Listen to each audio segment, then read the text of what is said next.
नमस्कार माऊली. चला ज्ञानेश्वरीच्या सहवासात. ज्ञानेश्वरी अध्याय 11 मधील ओवी 69 ते ओवी 80च्या सहवासात आपण जाऊया. अर्जुनाचं भाग्य बघा की भगवंताच्या कृपेच्या गाभाऱ्यात बसून ब्रह्मानंदाचा चारा तो चाखतोय आणि त्यामुळे त्याच्या अंतःकरणातला मोह आणि अज्ञानरूपी अंधार दूर झाला. पुढे अर्जुन भगवंताला म्हणतो, पै कमलायत डोळसा सूर्य कोटी तेजसा मिया तुझपासोनी महेशा परिसिले आजी. भगवंतांचा उल्लेख अर्जुनाने महेशा म्हणून केलाय.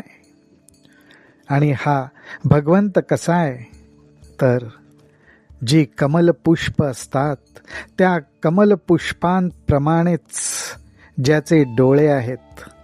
जणू त्या कमलपुष्पांना भगवंताचे डोळे आश्रय देतात. पै कमलायत डोळसा, कमलपुष्पाप्रमाणे ज्याचे डोळे आहेत आणि कोटी सूर्यांप्रमाणे ज्याचं तेज आहे, त्या महेशाकडून, त्या भगवंताकडून आज त्या भगवंताविषयीच ऐकायला मिळालं असं अर्जुन भगवंताला सांगतोय. इये भूते जयापरी होती अथवा लया हन जैसेनी जाती ते मज पुढा प्रकृती विवंचिली देवे. हे देवा, ही भूत ज्याप्रमाणे प्रगट होतात, अर्थात संपूर्ण सृष्टी प्रकृतीपासून उत्पन्न होते आणि प्रकृतीमध्येच ती लयही पावते. अर्थात ती प्रकृती लय पावते, पण प्रकृती लय कुठे पावते? भगवंतामध्ये लय पावते. या संपूर्ण गोष्टीचं विवचन विवंचिली देवे. या संपूर्ण गोष्टीचं विवेचन भगवंतांनी अर्जुनापुढे केलं आणि प्रकृती कीर उगाणा दिधला. वरी पुरुषाचाही ठावो दाविला, जयाचा महिमा पांघरोनी जाहला धडवता वेदू. भगवंतांनी जे विवेचन केलं ते कसं केलं तर प्रकृती कीर उगाणा दिधला. प्रकृतीचं काय स्वरूप आहे हे संपूर्णपणे उघड करून दाखवलं. आणि एवढंच नाही, वरी पुरुषाचाही ठावो दाविला. प्रकृती आणि पुरुष, त्या पुरुषाचा बद्दल सुद्धा भगवंतांनी सांगितलं की त्याचा ठाव ठिकाणा काय आहे, त्याचं स्वरूप काय आहे, हेही उलगडून दाखवलं. त्याचबरोबर वेद ज्याच्या महिमेचं वस्त्र पांघरतात, म्हणजेच महिमा रूपी वस्त्र पांघरतात. अर्थात कोणाच्या महिमेचं वस्त्र पांघरतात तर भगवंताच्याच. त्या वेदांनी सुद्धा परमात्म्याचीच स्थिती सांग की परमात्म्याचं स्वरूप कसं आहे, ब्रह्मस्वरूप कसं आहे, ही स्थितीच वेदांनी सांगितली.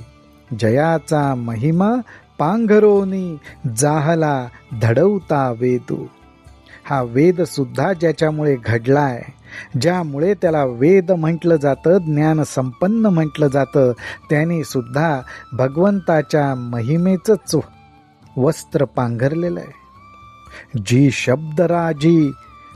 जी शब्दराशी वाढे जिये, का धर्मा ऐशिया रत्नाते विये. ते येथींचे प्रभेचे पाये वोळगे म्हणोनी. हे सगळं कशामुळे होतं? वेदांमध्ये शब्दांच्या राशींची जी वाढ झालेली दिसते, वेदांमुळेच धर्मासारखं रत्न प्रगट झालेलं दिसतं. हे कशामुळे? ते येथींचे प्रभेचे पाये वोळगे म्हणोनी. कारण त्यांनी सुद्धा भगवंताच्या पायाचाच आश्रय घेतलेला आहे. ऐसे अगाध महात्म्य ऐसे अगाध महात्म्य जे सकळ मार्गैक गम्य, जै स्वात्मानुभव रम्य ते या परी दाविले. भगवंतांनी काय केलं तर ऐसे अगाध महात्म्य, असे भगवंताचं महात्म्य अगाध आहे. आणि हे महात्म्य जे सकळ मार्गैक गम्य, सगळे मार्ग भगवंताचं जे महात्म्य आहे ते पूर्णपणे समजू शकत नाहीत, पण संपूर्ण मार्गांचं, सगळ्या मार्गांचं ज्या ठिकाणी ऐक्य होतं तेव्हाच ते महात्म्य समजू शकतं. जै स्वात्मानुभव रम्य, त्याचबरोबर स्वात्मानुभव, स्वतःचा आत्मानुभव, अर्थात स्वतःच्या आत्मानुभवाने सुद्धा रमविणार असं जे अगाध भगवंताचं महात्म्य आहे ते सुद्धा भगवंतांनी मला दाखवलं, असं अर्जुन म्हणतोय. जैसा केरू फिटलिया आभाळी, दिठी रिगे सूर्यमंडळी, का हाते सारुनी बाबुळी जळ देखिजे. आभाळामध्ये जमलेला केर म्हणजे अर्थात ढग, हे बाजूला झाले की सूर्याचा प्रकाश स्वच्छ डोळ्यांना दिसायला लागतो. किंवा हाताने पाण्यावर जमलेली बाबुळी जर बाजूला सारली की त्याच्या खालचं स्वच्छ जल हे देखिजे, हेही दिसायला लागतं. त्याचप्रमाणे ना तरी उकलुनिया सापाचे वेढे, जैसे चंदना खेव देणे घडे, अथवा विवसी पळे मग चढे निधान हाता. किंवा ज्याप्रमाणे सापाने जर चंदनाच्या वृक्षाला वेढलेलं असेल तर तो त्याचा वेढा सोडावा लागतो आणि मग आपण चंदनाच्या वृक्षाला आलिंगन देऊ शकतो. किंवा एखाद्या धनसंपत्तीचं एखादी विवसी म्हणजेच एखादं पिशाच जर रक्षण करत असेल तर ते तिथून पळून गेल्यावरच आपल्याला ते धन हाती लागतं. माऊली हो, त्याचप्रमाणे आपल्या अंतःकरणातला मोह, ममता, अहंकार, अज्ञान ह्याचे वेढे भगवंताच्या कृपेने आपल्याला उलगडता आले. हे अज्ञानरूपी पिशाच पळून गेलं ते सुद्धा भगवंताच्या कृपेने, की मग आपल्याला आपल्या स्वात्मानुभवाला आलिंगन देता येतं. आत्मानुभवाचं धन आपल्या हाती लागतं. तैसी प्रकृती हे आड होती, ते देवेंची सारिली परवती, मग परतत्व माझिये मती शेजार केले. त्याचप्रमाणे ह्या भगवंताच्या मध्ये आणि माझ्यामध्ये, भगवंत आणि माझ्यामध्ये ही जी प्रकृती आड येत होती ती भगवंतांनीच बाजूला सारली. अर्थात त्यामुळेच आत्मसुख, आत्मानुभवाची प्राप्ती झाली. आणि माझी मती, माझ्या मतीने काय केलं तर माझी बुद्धी परतत्वापाशी विश्राम पावली. मग परतत्व माझी मती शेजार केले. म्हणून इये विषयींचा मज देवा, भरवसा कीर जाहला जीवा, परी आणिक एक हेवा उपनला असे. इथे अर्जुन आता आपल्या मनातली इच्छा प्रगट करतोय. अर्जुन म्हणतोय, म्हणून ये विषयींचा मज देवा, भरवसा कीर जाहला जीवा. भगवंता, तूच तुझ्या हाताने माझ्या आणि तुझ्यामध्ये जी प्रकृती होती ती बाजूला करून मला भरवसा दिलास. आत्मज्ञान काय, आत्मस्वरूप काय याविषयी विश्वास दिलास. पण आता त्याचमुळे माझ्या मनामध्ये अजून एक इच्छा उत्पन्न झाली आहे. तो भिडा जरी म्हणो राहो, तरी आना कवणा पुसो जावो, काय तुझ वाचोनी ठावो जाणत आहो आम्ही.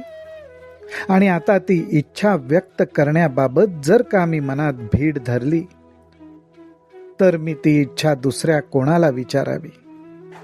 आम्ही तुझ्याशिवाय दुसऱ्या कोणाला जाणतो का?